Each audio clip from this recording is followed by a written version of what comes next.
Bismillahirrahmanirrahim. Assalamualaikum warahmatullahi wabarakatuh. Perkenalkan, nama saya Khairunisa Adeha. Saya dari Fakultas Tarbiyah jurusan PAI 1. Di sini saya akan membahas tentang strategi pembelajaran RPP kelas 7 semester 1 mengenai memahami pengertian contoh dan dampak positif ikhlas, taat, khauf, dan taubat. Memahami pengertian, contoh, dan dampak positif sifat ikhlas, taat, khauf, dan taubat. Taat. Taat berasal dari bahasa, berarti tunduk, patuh, dan setia. Menurut istilah, taat bisa diartikan tunduk dan patuh terhadap segala perintah dan aturan yang berlaku. Taat kepada Allah berarti patuh kepada perintah dan aturan-aturan yang dibuat oleh Allah dalam segala hal, baik aturan itu berhubungan dengan ibadah kepadanya maupun aturan yang berhubungan dengan berinteraksi dengan sesama manusia dan makhluk lainnya. 2. Ikhlas. Ikhlas secara bahasa bermakna bersih dari kotoran.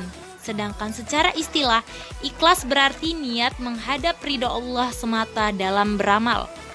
Ikhlas merupakan akhlak yang agung karena memiliki kedudukan yang sangat penting dalam setiap amalan, baik amalan hati, lisan, maupun badan. 3. Khauf. Khauf secara bahasa berasal dari bahasa Arab yang berarti takut, resah, khawatir, cemas.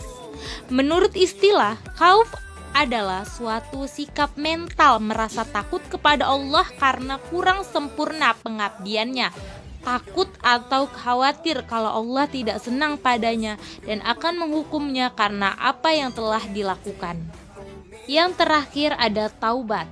Taubat secara bahasa berarti kembali. Secara istilah, taubat berarti kembali ke jalan yang benar dengan didasari keinginan yang kuat dalam hati untuk tidak kembali melakukan dosa-dosa yang pernah dilakukan sebelumnya. Pembahasan kedua tentang mengidentifikasi dalil tentang taat, ikhlas, khauf, dan taubat. Yang pertama, ayat yang menunjukkan tentang ketaatan terdapat pada Quran Surah An-Nisa ayat 59, di mana ayat tersebut menjelaskan kepada siapa saja kita harus bertaat, yaitu kepada Allah, kepada Rasulnya Muhammad SAW, dan kepada ulil amri atau pemerintah. Yang kedua, niat yang ikhlas dalam menjalankan amalan terdapat pada Quran Surah Al-An'am ayat 162. Yang ketiga, ada khauf terdapat pada Quran Surah Al-Mu'minun ayat 51 sampai dengan ayat 61. Yang keempat, taubat terdapat pada Quran Surah An-Nisa ayat 3, Quran Surah An-Nisa ayat 48, dan Quran Surah Al-Baqarah ayat 222. Menyebutkan contoh dari taat, ikhlas, khauf, dan taubat. Contoh dari taat, yang pertama ada menjalankan sholat 5 waktu dengan tertib, walaupun tidak diperintah oleh orang tuanya dan tidak ada yang melihatnya. Yang kedua, menghormati dan menuruti perintah yang baik dari orang tua. Yang ketiga, berbuat jujur, berkata yang baik dan benar. Yang keempat, tidak berbuat maksiat. Contoh perilaku ikhlas. Yang pertama, selalu ingat pentingnya ikhlas karena amal yang dikerjakan tidak dengan ikhlas akan sia-sia dan merugi. Yang kedua, tetap melakukan ibadah walaupun mendapatkan celaan dari orang lain. Yang ketiga, hendaknya ibadah yang kita lakukan diniatkan semata-mata karena Allah dan mengharap ridhonya, jangan karena ingin dipuji oleh orang lain. Yang keempat, tidak merasa bangga jika perbuatan baiknya dipuji orang lain. Contoh perilaku khauf yaitu lebih suka melarikan diri atau menahan diri dalam melakukan perbuatan yang dilarang oleh Allah Subhanahu wa taala. Sedangkan contoh taubat dengan melakukan sholat taubat dengan syarat tidak mengulangi dosa yang pernah dilakukan sebelumnya. Menjelaskan dampak positif ikhlas, taat, khauf, dan taubat dalam kehidupan sehari-hari.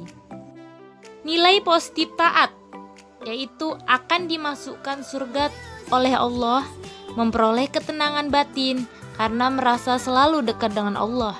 Nilai positif ikhlas, mendapat kebaikan dunia dan akhirat, menumbuhkan motivasi kuat mendapatkan ridha Allah, amalan diterima oleh Allah Subhanahu wa taala.